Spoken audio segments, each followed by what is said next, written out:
Another one in the L column. It's Giants lose 31-26, and this one kind of hurts for me personally. I mean, because I think the Giants could have honestly won this game if they had clamped up a little bit and just not made as much mistakes as they did. And I'm gonna explain. Let's break this game down. So the Giants definitely didn't start out this game great at all. I mean, by the end of the first quarter, it was 14-0. Very reminiscent of the Arizona Cardinals game where it was 17-0, like just like that. And there was the early concerns about Daniel Jones and the fumbles. Now, this one was a bit different than the other ones. I mean, this was like a failed pass that ended up being ruled lateral correctly, in my opinion, because Jarrad Davis, who ended up having a really great game, in my opinion. I mean, he was omnipresent, and his name is going to come up a little bit later on because, I mean, he was definitely all over the field. He was creating pressure as just that little middle linebacker in the blitzes, like what happened in this play early on in the game. And he ended up creating the turnover that ended up getting returned for a touchdown. And the Giants, who pretty much are like leading the league in turnovers at this point. I mean, especially for fumbles. I mean, it's getting kind of ridiculous at this point. And that's really my main gripe with Daniel Jones in this game because outside of that, really, he had 4 touchdowns, no interceptions, 28 completions on 41 attempts, won over 300 yards. This was a really good game passing-wise for Daniel Jones and definitely kept the team in the game. And I think if a few other things would have went their way, like if Darius Slayton makes that catch, that would have been a first down late in the game, and that would have went out of bounds and potentially could have made the team score earlier than they did. Because by the time Saquon Barkley gets that last touchdown, that pretty much means nothing because once the onside the kick is recovered, they just kneel it down and the game's over. So it was pretty much a nothing touchdown at that point if the onside kick doesn't get recovered, which it obviously didn't. So, yeah, I mean, that was a big thing that if Slayton makes that catch, which is the only thing I'm going to slate him for in this game because outside of that, he literally had only 2 catches in the game, but they were both touchdowns and they were both really, really good catches. I mean, undrafted rookie, he's definitely stepped up in this game for sure. I mean, he had a touchdown catch earlier this season and now he had 2 in the same game. Definitely a great game for him, especially with taking advantage of a beat-down Detroit Lions secondary that, of course, they traded away. They're like pretty much a defensive captain. And Darius Slay, not Darius Slayton, Darius Slay, he wasn't playing at all today. And the Giants were definitely able to take advantage of a weakened secondary that they were facing, but Matthew Stafford pretty much did what he needed to do. He recovered well after the Janoris Jenkins interception and was able to manage this game. Kenny Golladay had a really, really spectacular game, made some great catches, got in there to the end zone. Danny Amendola, so he had almost 100 yards in receptions and made like 8 or 9 catches in this game. So, yeah, he definitely had a great game. And, I mean, I kept feeling like I kept hearing his name being called on commentary, just like Daniel Amendola does this, he does that, he does this. So, I mean, when you keep having to call someone's name out because it's something that they're doing, you're going to hope that it's going to be because they're doing something well, and Damian Amendola is definitely out there making a lot of catches, taking advantage of this secondary. And, yeah, defense definitely could have stepped up a little bit there on that end. I mean, this defense definitely just needs secondary help, which is why I'm going to get into later on, and once I'm finished with talking about this game, my thoughts on the trade that happened today. For those that don't know, the Giants made a trade, which I have several questions about, but we will get to that later on. Going back to this game, though, 4 sacks for the defensive line, which, again, I keep alluding to the trade that happened, but yeah, defensive line definitely did some good out there and definitely was able to force pressure. And really, I mean, I feel like the Giants definitely had a chance in this game. I mean, if something's go well. Like if Rosas doesn't make the extra point, which I'm not gonna get on him for too much. I mean, he made his other 2 extra points in this game, and Aldridge Rosas, I mean, he made the Pro Bowl last season for his accomplishments as a really, really spectacular kicker, one of the better kickers in the league, and a league where kickers, they're always much misaligned, and really, it only takes just one mistake, and you can just lose your job straight off as a kicker. I mean, it's a very tumultuous job, really. So I'm not going to really get him for too much, but if he does make that, then at that point, going into halftime, it would have been 17-14, which is a much different game compared to 17-13, especially since the 2-point conversion later on in the game was failed, which, in my opinion, they should have just kicked the extra point at that point, because then they would have been only down by 4, and even if Detroit makes a field goal, you're only down by 7 going into like the 4th quarter, which is not bad compared to 8, or, of course, they ended up scoring a touchdown anyway, so it doesn't even matter. But just speaking about hypotheticals, I didn't really agree with that call right there by the Giants coaching staff, really.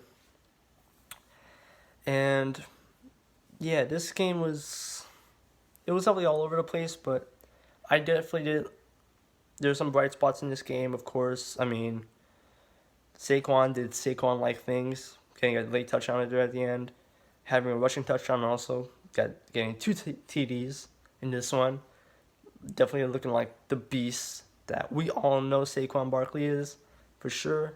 Also, like, I remember multiple times where he just pretty much made something from nothing, breaking tackles and just extending plays and just making things happen. But some things that honestly improved.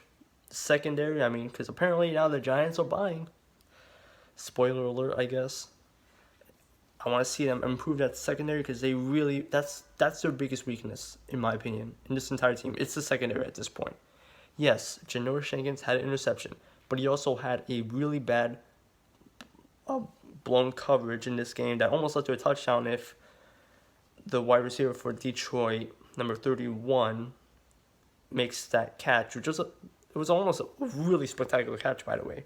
Like, he was like diving and going for a one-handed, and like it just bobbled out and just didn't go the way that he wanted. But that was Janoris Jenkins' man. He even said it was my fault, but we've seen this multiple times now. Like, Janoris Jenkins has almost cost his team wins. I mean, look at the Tampa Bay game. I mean, he blew the coverage on Mike Evans that led them to get into that field goal spot where they ended up missing, of course. But he almost blew that game for us, and then that almost sealed this game earlier than it was sealed when Galley gets that touchdown. So Janoris Jenkins, he's not the same player that he was a few years ago. He's not the Pro Bowl potential candidate that he was a few years ago. This defense needs improving. I mean, DeAndre Baker, I mean, he had a really solid hit in this game. I remember that. I mean, he almost popped some dude. I mean, he definitely got somebody real well, but yes, I think he's definitely improved a little bit from his first couple of games, because they were really, really terrible games. Not holding anything back from that. They were god-awful. But he's not the sole answer to fixing the secondary for the defense. I mean, Jabril Peppers, that's a start right there for sure. DeAndre Baker potentially could be a start there, but you need to replace Jack Rabbit at some point. You need to figure out who's going to be, I don't know, slot cornerback or like the third guy there, whoever's going to be the other safety. And also figuring out this linebacker spot. Maybe Ryan Connolly, when he comes back next year, he could potentially be a part of the answer there, because he had a really solid rookie campaign until he got hurt. But we've also seen how like injuries like that, they could affect a player in the future. So I don't want to go on a limb and say that he's going to be the guy at linebacker. I mean, Alec Ogletree, terrible. I'm not even going to mention anything more than that. And he's probably like one of the better linebackers we got. So that shows you just how bad this spot is. So linebacker and just the secondary and cornerback safeties positions, let's improve those, because those are our major weaknesses. We need to defend better in the passing game. We need to defend better in even the running game, because we've seen guys go off. Today was not that bad for rushing, but then again, Kerryon Johnson, their main guy, running back, he's not playing. He's on IR now, so we didn't even have to worry about their most dangerous guy, and it really showed because you could tell that the Lions were focused on making the passing game work and running through to Matthew Stafford, which of course ended up paying off very well. And it really showed that this defense is the thing to be focusing on. And in the draft, in free agency, whatnot, we need to focus on fixing this defense, but not necessarily the defensive line. Now, I say that because now I'm going to switch over to the news that came out earlier today, and that is the Giants and the Jets made a trade. The Giants are acquiring Leonard Williams, former Pro Bowler, from the Jets in exchange for a 3rd and 5th round pick. Now, what does this mean for the Jets and the Giants? So I'm going to talk a little bit about what this means for the Jets, really.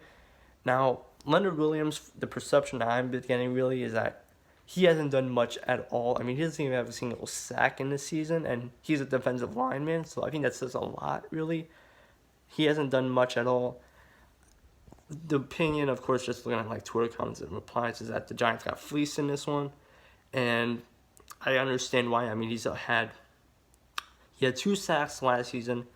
Yes, he was a Pro Bowler in 2016, but that's years ago, and now he's at his age 25 season. His contract expires, I believe, after this year, so he's going to ask for more money.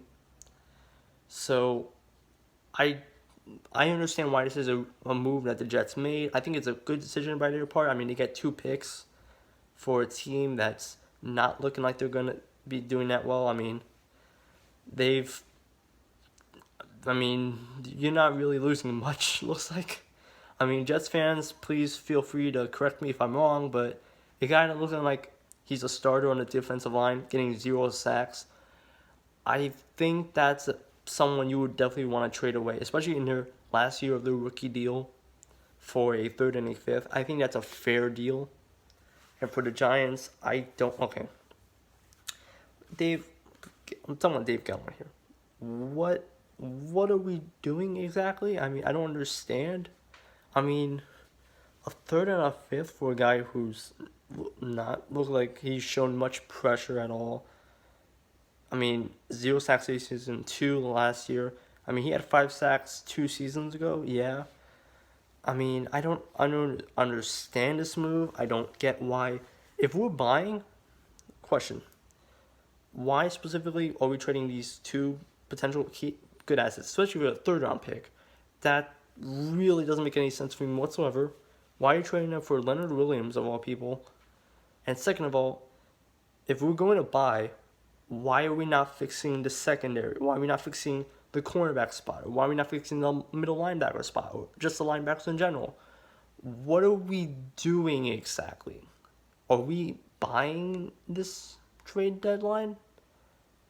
Because it looks like it. I mean, you don't give up picks for a player and not say that you're selling or anything like that, or just saying that you're just being middle of the road. Are we fully going for this? Because right now we're 2-6.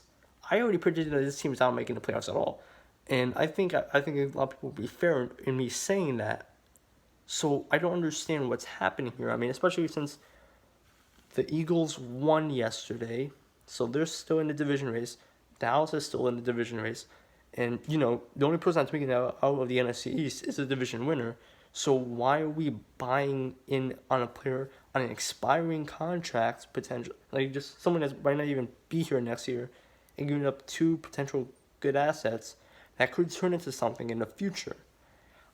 Especially for a team that in my opinion should be rebuilding, because we have a rookie quarterback at the helm, head coach that hasn't even been here that long, a team that's looking to get younger, or at least apparently, I don't know, getting Golden Tate and Marcus Golden isn't necessarily, or just, or Antoine Bethea, I don't know if that's necessarily getting younger, but that's what should be happening here. I don't understand this move, really, from the Giants' perspective. I don't know, what are you going to do, put him at linebacker? Or are we moving someone from the defensive end spot into linebacker? Where is he going to, how are they going to make this work? Because Marcus Golden he's actually got sacks this season. He's actually done He's actually been present in the defensive line. I mean, he got a sack yesterday, so you have to think that he starts at the end spot. I don't really get this move for the Giants personally. I don't understand why we're buying, especially for a defensive line. I mean, that's the confusing part. If we're gonna spend assets, let's get someone to fix the glaring issue of the secondary, because the secondary is terrible. It's terrible. The linebacker spot is god awful. So what are we doing? I don't understand. I'm confused. I am perplexed. But you know what? It's Dave Gettleman regime. I'm kind of used to that by now. Let me know what you guys are thinking right now, because this game, Giants could potentially have won it, but par for the course of the season, they didn't win on Sunday. And then this trade happens, and I'm more confused than I was before about the state of this team, the future of this team, what our trade deadline is going to look like. Because we're also looking at, because I know there's a whole rumor about us trying to improve the tackle spot, which, I mean, Nate Solder, the Nate Solder signing was, I think we could all agree now, it was not good for the Giants. I think we could agree on that right now. Paying that guy to be a franchise tackle, yes, he was better than what we had at the time, but making him like the highest paid tackle in NFL history at that point, obviously, I knew that we were not going to get the production that was going to come with that price tag. But this season, there's been proof. I mean, Trey Flowers, we saw what happened yesterday. I mean, he just absolutely bodied pretty much Nate Solder and forced a fumble that Daniel Jones was actually able to recover that one. And he also got another sack, literally like the play after that. He got like back-to-back sacks on like back-to-back plays. So Nate Solder, that was a mistake of a signing. This whole team is confusing me right now. This whole regime, Dave Gettleman's regime, and probably, in my opinion, I think the clock might be ticking on how long Dave Gettleman actually has his job, especially if this is another failure of a season. This team is confusing me. Let me know what you guys are thinking about this, because I definitely want to hear opinions on what happened today and yesterday. Let me know what you guys are thinking about the trade, about the Giants playing, and how they played yesterday, and what they're going to do in the future, or what you think the future of this franchise might be. This team is confusing. This team is making me question a lot about how this team is run. But I think I'm used to that at this point, especially with Dave Gettleman at the helm. So just let me know what's up. All right. Let me know what you guys are thinking. Please like this video, subscribe. You know the whole deal. Take care, guys. Take care.